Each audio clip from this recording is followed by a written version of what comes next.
శ్రీ వరసిద్ధి వినాయక స్వామి దేవస్థానం కాణిపాకంలో నూతన సంవత్సరం సందర్భంగా భక్తులకు ఎలాంటి ఇబ్బందులు కలగకుండా అన్ని ఏర్పాట్లు పూర్తి చేస్తున్నామని దేవస్థాన ఈవో పెంచల కిషోర్ తెలిపారు. నూతన సంవత్సర వేడుకల సందర్భంగా రోజుకు సుమారు 6,000 మంది భక్తులు దర్శనానికి వచ్చే అవకాశం ఉందన్నారు.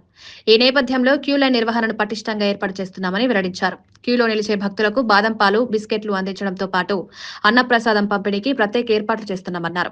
భక్తుల ఆరోగ్య భద్రత దృష్ట్యా వైద్య సిబ్బందిని అందుబాటులో ఉంచి అత్యవసర సేవలకు సిద్ధంగా ఉన్నామన్నారు.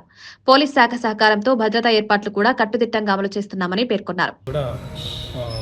పెంచుతున్నాం, స్ట్రెంథన్ చేసుకుని వాటిని ఎక్స్టెండ్ చేస్తున్నాం. సో భక్తులు కూడా క్యూ లైన్స్లో కొంత ఓపికగా వెయిట్ చేయాల్సిన పరిస్థితి ఉంటుంది కాబట్టి వాళ్ళకి మార్నింగ్ నుంచి కూడా వేడిగా పాలు, బాదం పాలు, అదేవిధంగా బిస్కెట్ల పంపిణీకి మేము ఏర్పాటు చేసుకున్నాం. మంచినీరు ఎలాగో కంటిన్యూస్గా ఉంటుంది. అదేవిధంగా పారిశుద్ధ్యం కూడా మేము 190 మంది వర్కర్స్తో ఆల్రెడీ క్లియర్ కట్ యాక్షన్ ప్లాన్తో ఉంది. అదేవిధంగా మన జిల్లా కలెక్టర్ గారు, ఎస్పీ గారు, జిల్లా అధికారులందరితో కూడా కోఆర్డినేషన్ మీటింగ్ జరిగింది. మన గౌరవ శాసనసభ్యులు మురళీమోహన్ గారి సమక్షంలో, అదేవిధంగా ట్రస్ట్ బోర్డు అధ్యక్షులు, బోర్డు మెంబర్లు కూడా ఆ మీటింగ్లో ఉండి వాళ్ళ సమక్షంలో రివ్యూ చేసుకోవడం జరిగింది. పోలీస్ డిపార్ట్మెంట్ నుంచి పూర్తి సహాయ సహకారాలతో రేపు సుమారుగా 200 మంది పోలీస్ సిబ్బంది వచ్చి ఇక్కడ భద్రతా చర్యలు, అదేవిధంగా ట్రాఫిక్ నియంత్రణ మీద వాళ్ళు పాల్గొనే అవకాశం ఉంది. అదేవిధంగా వైద్య ఆరోగ్య శాఖ, అదేవిధంగా రెవెన్యూ డిపార్ట్మెంటు, ఏపీఎస్పీడీసీఎల్, ముఖ్యమైన కీలకమైన శాఖలన్నీ, అగ్నిమాపక నిరోధక డిపార్ట్మెంట్, వీళ్ళందరూ కూడా వచ్చి ఇక్కడ విధులు నిర్వహిస్తున్నారు. జిల్లా అధికారులందరూ కూడా స్వయంగా ఇక్కడ పర్యవేక్షణ చేస్తున్నారు. కాబట్టి భక్తులకు ఎటువంటి సౌకర్యం లేకుండా త్వరితగతిన దర్శనం జరిగే అవకాశం ఉంది. ఉదయం 4 గంటల నుంచే దర్శనం మొదలు పెడతాం. ఉభయదారులు మార్నింగ్ 12 to 3 o'clock లోపల అభిషేకాలు ప్లస్ దర్శనాలు ఉభయదారులకు కూడా జరుగుతాయి.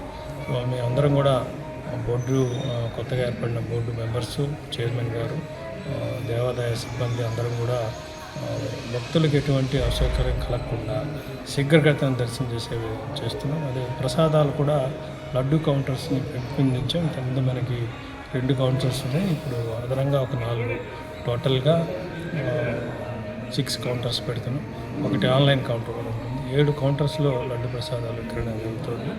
ఉచితంగా ఇప్పటికీ కంటిన్యూస్గా ఉదయం 4 గంటల నుంచి కూడా ఉచిత ప్రసాదం కూడా పంపిణీ జరుగుతుంది. అదేవిధంగా అన్నప్రసాదం కూడా 5,000 మందికి ప్లాన్ చేసుకున్నాం. సో కాబట్టి రేపు జనవరి 1న వినాయక స్వామి యొక్క దర్శనానికి, ఆయన ఆశీస్సుల కోసం వచ్చే భక్తులకి ఎటువంటి ఆటంకాలు లేకుండా సులభతరంగా దర్శనం కలిగించేదానికి అన్ని ఏర్పాట్లు చేస్తాం. ఆన్లైన్ టికెట్ ముందే APOnline.org, APOnline.ap.gov.in 2 వెబ్సైట్లోకి వెళ్ళి మీరు ఇంటి వద్దనే దర్శనం టికెట్లు తీసుకోవచ్చు. అలా కుదరని పక్షంలో ఇక్కడ కూడా మనం సుమారుగా 8 కౌంటర్లు మనం ఏర్పాటు చేస్తున్నాం. అక్కడ కూడా ఆన్లైన్ టికెట్స్ తీసుకుని దర్శనానికి తీసుకోవచ్చు. వాళ్ళకి కూడా మనం ప్రత్యేక దర్శనం క్యూ లైన్ కూడా పెట్టున్నాం. ఆ ఏర్పాటు ఎప్పటికప్పుడు జరుగుతుంది.